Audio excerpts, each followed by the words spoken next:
নমস্কার বন্ধুরা, ভেটেরিনারি নলেজের আরেকটি নতুন প্রতিবেদনে আপনাদের সবাইকে স্বাগত জানাচ্ছি। আজকে আমরা কোনো স্পেসিফিক মেডিসিনের উপরে কথা বলবো না।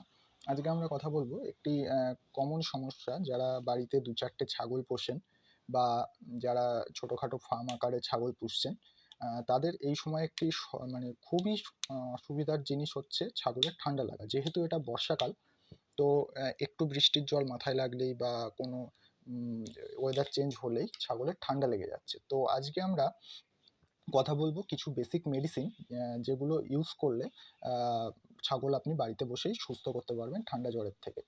প্রথমত আমি বলে রাখি, ছাগল বা অ্যাডাল্ট গরু যারা রুমিনেন্ট অর্থাৎ যারা জাবর কাটে, তাদেরকে বোলাস ফর্মে অ্যান্টিবায়োটিক না দেওয়াটাই ভালো।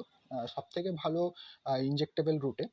কিন্তু এমন এমন প্রান্তিক খামারি আছে যারা হয়তো বাড়িতে ২-৪টে ছাগল পোষেন, যারা খুবই দরিদ্র সীমার নিচে থাকেন।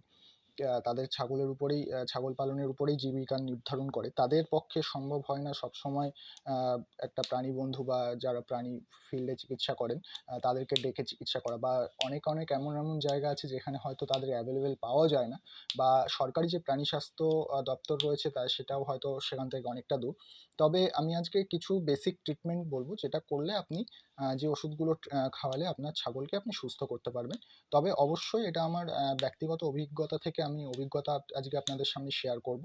তবে অবশ্যই খুব ক্রিটিক্যাল কেস হলে এবং যদি আপনার ছাগলের খুবই সিরিয়াস ব্যাপার হয়ে থাকে, ঠান্ডা বা নিউমোনিয়া হয়, তবে অবশ্যই একজন ভেটেরিনারিয়ানের পরামর্শ মতো ওষুধগুলো ব্যবহার করার চেষ্টা করবেন। তো চলুন আজকের কথাটা শুরু করি।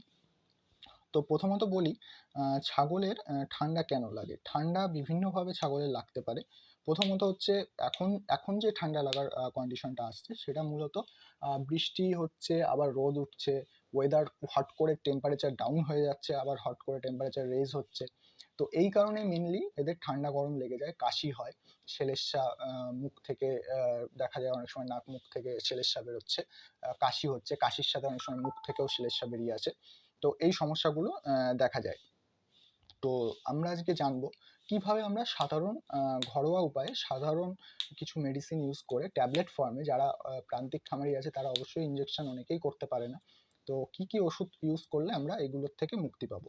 তো প্রথমে আমরা বলে রাখি যে যখনই একটা ছাগল আমরা বুঝতে পারবো যে এই ছাগলটির ঠান্ডা লেগেছে বা খাওয়া দাওয়া কম করে দিয়েছে, তখনই আমরা যেটা করব, ছাগলটির টেম্পারেচার নেব। টেম্পারেচার কিভাবে নিতে হয় আমি পরে একটি ভিডিওতে আপনাদের করে জানিয়ে দেবো। তবে তাও বলে রাখি, যে কোনো একটি থার্মোমিটার তার মলদ্বারে অর্থাৎ রেকটামের মধ্যে কিছুটা, তার থার্মোমিটারের মাথাটা কিছুটা ইনসার্ট করে দিয়ে ছাগলের রেকটামে যে কোনো দিকে, ডান দিকে অথবা বাঁ দিকে একটু অ্যাঙ্গেল করে ধরে রাখলে, মিনিট খানেক ধরে রাখলে ওখানে দেখবেন টেম্পারেচারটা শো করবে। যদি টেম্পারেচার ১০৩-১০৪ এরকম দেখায়, ১০২.৫-এর রেঞ্জ দেখায়, তাহলে ধরে নিতে হবে তার টেম্পারেচার রয়েছে। তো এবার টেম্পারেচার অনেক সময় দেখা যায় ঠান্ডা লাগলে প্রাণীর দেহে টেম্পারেচার থাকে না। তো সেক্ষেত্রে কি ট্রিটমেন্ট করব এবং টেম্পারেচার থাকলে কি ট্রিটমেন্ট করব, সেটা নিয়ে আমরা দুটো নিয়ে আলোচনা করব। ভিডিওটা একটু বড় হবে, একটু ধৈর্য সহকারে দেখবেন। তো প্রথমেই আমরা আলোচনা করি টেম্পারেচার না থাকলে আমরা কি ট্রিটমেন্ট করব। যদি আমরা দেখি যে সাধারণ ঠান্ডা লেগেছে, যেটা হয়তো হাঁচি হচ্ছে ছাগলের বা কাশি হচ্ছে, নাক দিয়ে জল গড়াচ্ছে, চোখের নিচ দিয়ে জল বেরোচ্ছে, হ্যাঁ, খাওয়া দাওয়া তার ঠিক আছে, সমস্ত রকম ওকে, কিন্তু নাক দিয়ে কফ আসছে বা কাশছে ছাগল, হ্যাঁ, থেকে থেকে চোখ দিয়ে জল পড়ছে, তো সেক্ষেত্রে আমরা প্রথমে যেটা ইউজ করবো, আমরা প্রথমেই অ্যান্টিবায়োটিকের দিকে হাঁটবো না। প্রথমে আমরা সেক্ষেত্রে আমরা নর্মাল, আমরা একটা যেটা করব সেটা হচ্ছে, তার চোখে যদি জল থাকে তার জন্য আমরা একটা আই ড্রপ ইউজ করব, এবং তার যদি কাশি থাকে, কাশির জন্য আমরা একটা কফ সিরাপ ইউজ করব। তো এক্ষেত্রে আমি দেখাচ্ছি এখানে বঙ্কোপাইরিন, এই কফ সিরাপটা আমরা ইউজ করতে পারি, এটা কাশির জন্য, এবং বুকে যদি কফ বসে যায় সেক্ষেত্রেও খুব ভালো কাজ করে। এটি 450 ml এর একটি বোতল, দাম খুব একটা বেশি নয়। এছাড়া আপনি যে কোনো ভেটেরিনারি কফ সিরাপ ইউজ করতে পারেন, নট কফ আছে, হ্যাঁ, মুফিন আছে, বিভিন্ন ধরনের কফ সিরাপ আছে, তবে বঙ্কোপাইরিনটা সব জায়গাতেই অ্যাভেলেবেল পাওয়া যায়। তো এটা একটি হার্বাল মেডিসিন। এই মেডিসিনটা যদি আমি দেখি যে আমার ছাগল কাশছে, চোখ দিয়ে জল আসছে বা নাক দিয়ে হালকা কফ আসছে, কিন্তু তার খাওয়া দাওয়া সঠিক রয়েছে, তাহলে এই মেডিসিনটি আমি দিনে 2 থেকে 3 বার ইউজ করতে পারি। বড় ছাগল হলে 10 ml করে, ছোট ছাগল হলে 5 ml করে এক একবারে। এছাড়া ছাগলের যখনই ঠান্ডা লাগবে, অর্থাৎ রেসপিরেটরি শ্বসনতন্ত্রের যখনই কোনো ইনফেকশন বা কোনো ঠান্ডা লাগার কেস বা এই ধরনের কিছু হবে, তখনই আমাদের জানতে হবে যে রেসপিরেটরি ট্র্যাকে কোনো ইনফেকশন মানে সেখান থেকে হিস্টামিন অবশ্যই রিলিজ করে। তো তাকে আমরা অ্যান্টিহিস্টামিন কোনো ট্যাবলেট দিতে পারি, ইনজেকশন ফর্মে দিতে পারলে খুব ভালো হয়। বাট এখন মার্কেটে ট্যাবলেট ফর্মে অনেক হিস্টামিন বোলাস, অ্যান্টিহিস্টামিন বোলাস চলে এসছে। তো আমার কাছে যেরকম এখানে দেখতে পাচ্ছেন, এটা হচ্ছে নেক্সফা কোম্পানির একটি মেডিসিন, এটা হিস্টানেক্স বোলাস। তো এই বোলাসটি আমরা ঠান্ডা লাগলে আমরা অ্যান্টিহিস্টামিন ইউজ করতে পারি। এটির ডোজ হচ্ছে বড় ছাগল হলে আপনি 4 ভাগের 1 ভাগ দিতে পারেন, ছোট ছাগল হলে আপনি ওই 4 ভাগের 1 ভাগটাকে আরেকটি 2টো ভাগ করে নিয়ে একটি ভাগ দিতে পারেন, অর্থাৎ 8 ভাগের 1 ভাগ করে আপনি ছোট ছাগলকে দিতে পারবেন। ছাগলের কন্ডিশন বুঝে আপনি ইউজ করবেন, দিনে 2 টাইম এটা ইউজ করা যায়। তবে খেয়াল রাখবেন আপনার ছাগল যদি গর্ভবতী হয় তবে এই হিস্টানেক্স ফিনারমিন ম্যালেট এই ওষুধটি ইউজ করা যাবে না। যদি এই ওষুধটি না পান, হিউম্যান মেডিসিনে এখন অ্যাভিল নামে পাওয়া যায়, অ্যাভিল ওষুধটি আপনি দিতে পারেন, অ্যাভিল ট্যাবলেট সকালে একটি বিকেলে একটি করে 25 mg 50 mg পাওয়া যায়। আপনার ছাগল বড় হলে একটু বেশি ডোজ নেবেন, ছোট হলে 10 mg বা এরকমভাবে চালাবেন। কিন্তু মনে রাখবেন যে এই অ্যান্টিহিস্টামিন বোলাসটি এটা প্রেগনেন্সি সেফ নয়। আপনার অ্যানিমেল যদি প্রেগনেন্ট থাকে অর্থাৎ গর্ভবতী থাকে, তাহলে অবশ্যই তাকে এই ওষুধটির থেকে স্কিপ করে যাবেন। দ্বিতীয়ত, যদি তার চোখ দিয়ে জল আসে, এটা হিউম্যান মেডিসিন সিফ্লক্স আই ড্রপ, এই ওষুধটি আমরা চোখে 2 ফোঁটা করে ইউজ করতে পারি। এছাড়া আমরা কাশির ওষুধটি ইউজ করব। তো এরপর যদি অ্যানিমেলের জ্বর থাকে, অর্থাৎ খাওয়া দাওয়া কম করছে, হঠাৎ করে জ্বর চলে এসছে, তো সেক্ষেত্রে আমরা কি ট্রিটমেন্ট দেবো? সেক্ষেত্রে আমরা যেটা করব, এই 3টে ট্রিটমেন্ট আমরা সেম রাখবো, অর্থাৎ কফ সিরাপটা আমরা দেবো, আই ড্রপটা আমরা দেবো, আর অ্যান্টিহিস্টামিন বোলাসটা দেবো। তার সাথে আমরা যে কোনো একটি প্যারাসিটামল গ্রুপের অ্যান্টি আপনার অ্যানালজেসিক আর অ্যান্টিপাইরেটিক এই ধরনের ওষুধ যেগুলো আছে সেগুলো আমরা দেবো। যেমন আমার কাছে এখানে রয়েছে মেলক্সিকাম প্যারাসিটামল, সুমোনেক্স এসপি বলে এই বোলাসটি, এই ধরনের বোলাস আপনি ইউজ করতে পারেন। এছাড়া আপনি ইন্টাস কোম্পানির মেলক্সিকাম মেলোনেক্স প্লাস পেয়ে যাবেন, তারপর পাইরক্সিকাম প্যারাসিটামল আপনি পেয়ে যাবেন। লক লক বলে রোড্যাক কোম্পানি আসবে লক বোলাস, এই ধরনের। বা যদি এগুলো ভেটেনারি মেডিসিনে এই বোলাসগুলো না পাওয়া যায়, ভেটেনারি প্যারাসিটামল, নর্মাল যে হিউম্যান মেডিসিনে প্যারাসিটামল আছে সেগুলো ইউজ করতে পারেন। এগুলো এর ডোজটা আমি বলে দিই, এটা আপনার বড় ছাগল হলে 4 ভাগের 1 ভাগ আপনি দিতে পারবেন। তো এটা হচ্ছে জ্বরের ট্রিটমেন্ট। এবার যদি জ্বর থাকে বা সর্দি দেখা যাচ্ছে 2-3 দিনের বেশি রয়েছে, ঘর ঘর শব্দ হচ্ছে, সর্দি কমছে না, তো সেক্ষেত্রে আমরা অ্যান্টিবায়োটিক তখন ইউজ করব। তো অ্যান্টিবায়োটিক ইউজ করার আগে অবশ্যই একজন ভেটেরিনারিয়ানের অনুমতি নিয়ে বা তার কাছ থেকে সাজেশন নিয়ে ইউজ করবেন। তাও আমি বলে দিচ্ছি কী কী ধরনের অ্যান্টিবায়োটিক আমরা এখানে ইউজ করতে পারি। প্রথমত হচ্ছে, যদি জ্বর থাকে এবং শরীরের বসে যায়, কফ গাঢ় কফ বেরোচ্ছে, এই সেম ট্রিটমেন্ট, সাথে জ্বর আছে বা জ্বর না থাকলে এই ওষুধটা স্কিপ করে যাবেন, প্যারাসিটামলটা, বাকি ওষুধগুলো সেম চলবে। আর যদি অ্যানিমেল প্রেগনেন্ট থাকে তবে এই ওষুধটা স্কিপ করে যাবেন, অ্যান্টিহিস্টামিনটা।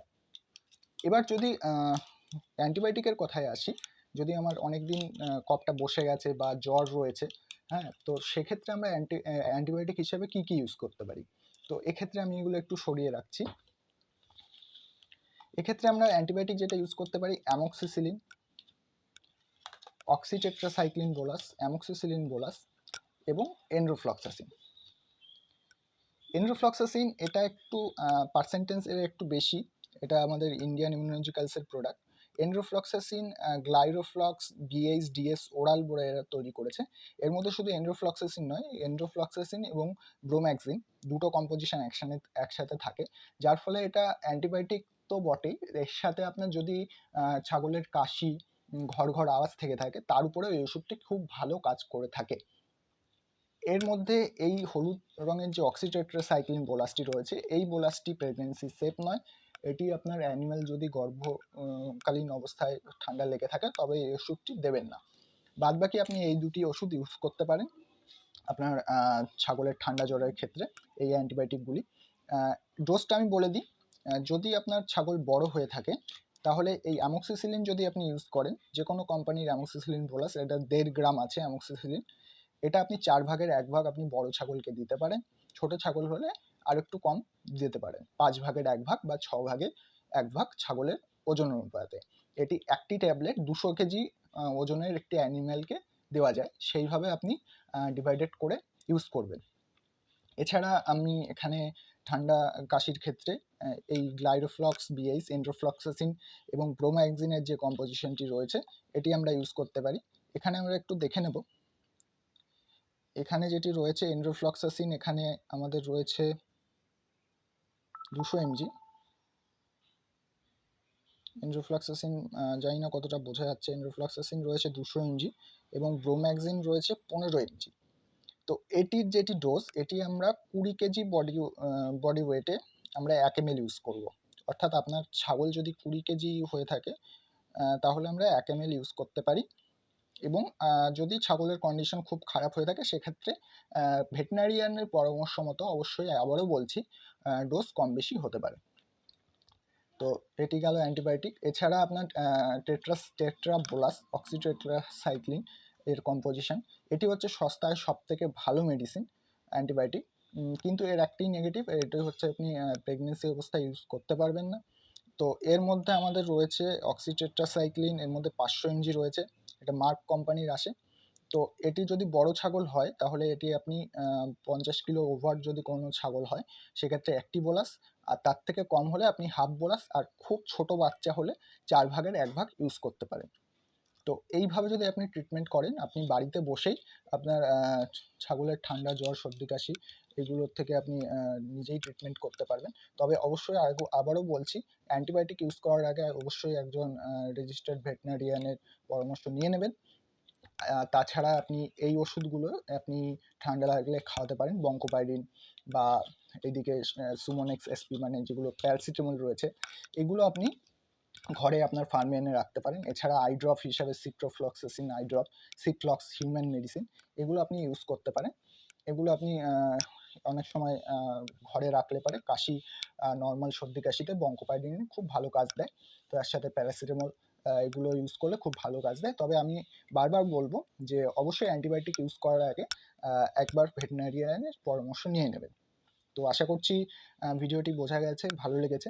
যদি ভালো লাগে লাইক কমেন্ট করবেন, জানাবেন কেমন লাগলো। আর পরবর্তী আরও ডেয়ারি সম্পর্কেও আরও অনেক ভিডিও আনতে চলেছি, পাশে থাকবেন। ধন্যবাদ।